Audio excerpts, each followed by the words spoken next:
अभी हम एक जियो टावर के सामने खड़े हैं। उसमें आपको दिखाएंगे कि जो जियो नेटवर्क होता है, जियो जो टावर होता है, उसमें कौन कौन से मेन कंपोनेंट लगा रहता है जिसके थ्रू आपको 24 आवर आपको नेटवर्क मिलता रहता है। ये देखिए, आपको ये पूरा आपको जो जियो के जो कंपोनेंट रहते हैं वो सारे दिखाते हैं। यहाँ पे देखिए, सबसे पहले हम नीचे से चालू करते हैं। यहाँ पे देखिए, एक बैटरी बैकअप के लिए बैटरी दिया गया है। बैकअप के लिए अगर लाइट चला जाता है तो आपको बैटरी बैकअप से आपका जो टावर है वो मिलता रहता है। ये देखिए, एक यहाँ पे है एक पावर प्लांट है। पावर प्लांट में देखिए यहाँ पे दिखा रहा है कि आपको आउटपुट मिलेगा जो एसी को डीसी में बनाता है। और डीसी में बनाने के बाद हमें ये जो जितने भी डिवाइस होते हैं इलेक्ट्रॉनिक्स, वो सारे डीसी पे काम करते हैं। यहाँ पे देखिए, जो टावर वाले जितने भी आपको डिवाइस मिलेंगे वो आपको काम करता है जनरली कितना, यहाँ पे देखिए 56 डीसी टू 42 डीसी तक ही काम करता है।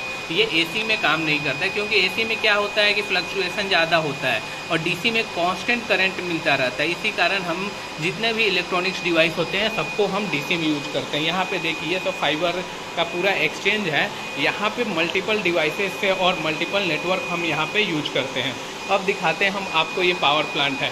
यहाँ पे देखिए, ये सारे पावर प्लांट किसके हैं, एसी के हैं। एसी के आपको स्विच दिखा रहा है और हम यूज किसको कर रहे हैं, डीसी को कर रहे हैं। डीसी क्या है, डीसी में हम यूज कर रहे हैं। यहाँ पे एसी आउटपुट आया, डीसी को हम यूज किए। यहाँ पे देखिए, ये एक अर्थिंग पॉइंट होता है और ये होता है फाइबर का। यहाँ पे आप देखिए, फाइबर के बहुत सारे केबल लगा है। यहाँ पे आपको 3 के फाइबर केबल लगा है, क्योंकि एक मेन फाइबर होता है और दूसरा फाइबर और तीसरा होता ये है कि मान के चलिए कि आपके पास से एक हमारे नेटवर्क में एक फाइबर आया और एक ये अलग रूट से आ रहा है और ये दूसरा रूट से और तीसरा रूट में। सपोज डैट अगर एक फाइबर हमारा मीडिया अगर कहीं आप देखेंगे कई बार फाइबर कट जाता है, तो कट गया, ये वाला फाइबर कट गया, लेकिन ये दूसरा रूट से आ रहा है। दूसरे रूट से आने के कारण क्या होता है कि वो फाइबर कट गया तो ये ऑटोमेटिकली वर्क करता है।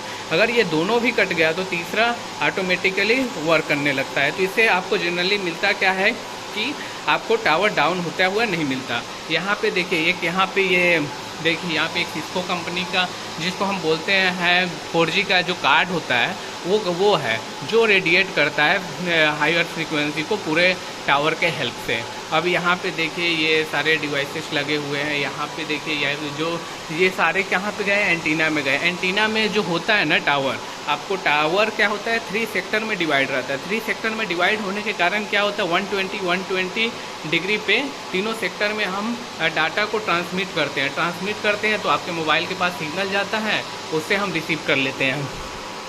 जियो में एक ख़ास बात ये होता है कि जो 4G जो नेटवर्क होते हैं उसमें हम ये जनरली जियो कंपनी 2-3 बैंड का यूज करते हैं। फ्रीक्वेंसी बैंड 2-3 अलग अलग यूज करने से फ़ायदा ये है कि अगर कस्टमर जो जियो टावर के पास में है अबाउट 2 किलोमीटर तक, उसको हायर स्पीड मिलेगा। अगर आप 4 किलोमीटर तक हैं तो आपको क्या मिलेगा कि एक स्पीड स्लो हो जाएगा, लेकिन आपका वॉइस कॉलिंग चलता रहता है। आप कई बार देखे होंगे कि हमारा वॉइस कॉलिंग चल रहा है लेकिन इंटरनेट नहीं चल रहा है। और अगर एक और तीसरा बैंड होता है वो आपको 5 किलोमीटर तक कवरेज देता है, 700 मेगाहर्ट्ज़ के आसपास रहता है वो।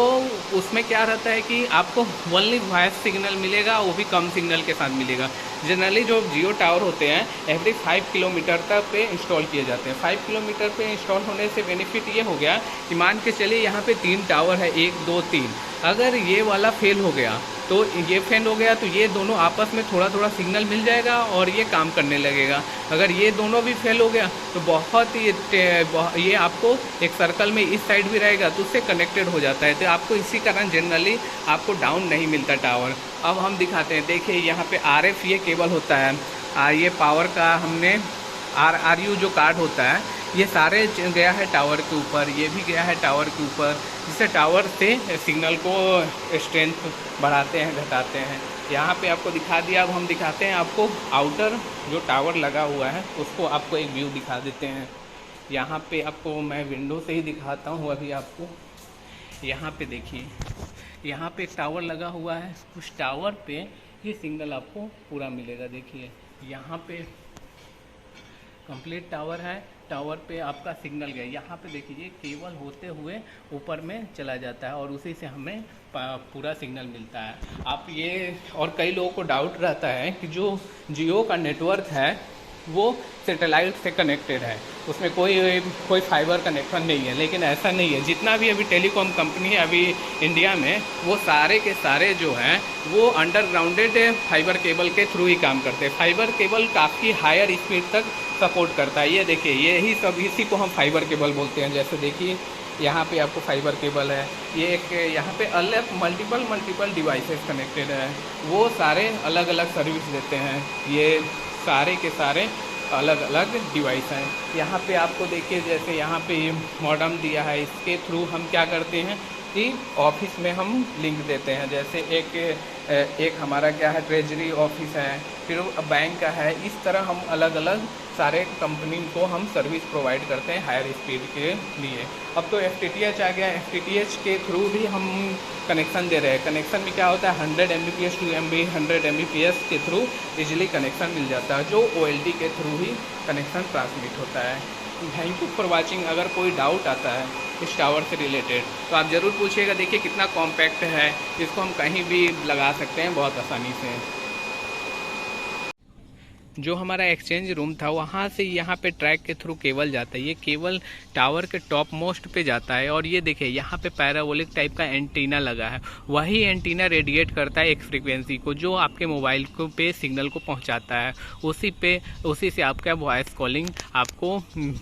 कॉलिंग आपको इंटरनेट सारे सुविधाएँ मिलता रहता है। इस पर डिफरेंट टाइप के बैंड लगे रहते हैं। जनरली आप देखिएगा कि इसमें थ्री फेज में रहता है। 120 डिग्री पे 3 एंटीना लगा देते हैं, तो वो पूरा सर्कल को, पूरे सराउंड को वो कैप्चर कर लेता है, पूरे एरिया को। तो आपको फुल नेटवर्क मिलने लगता है। Thank you for watching.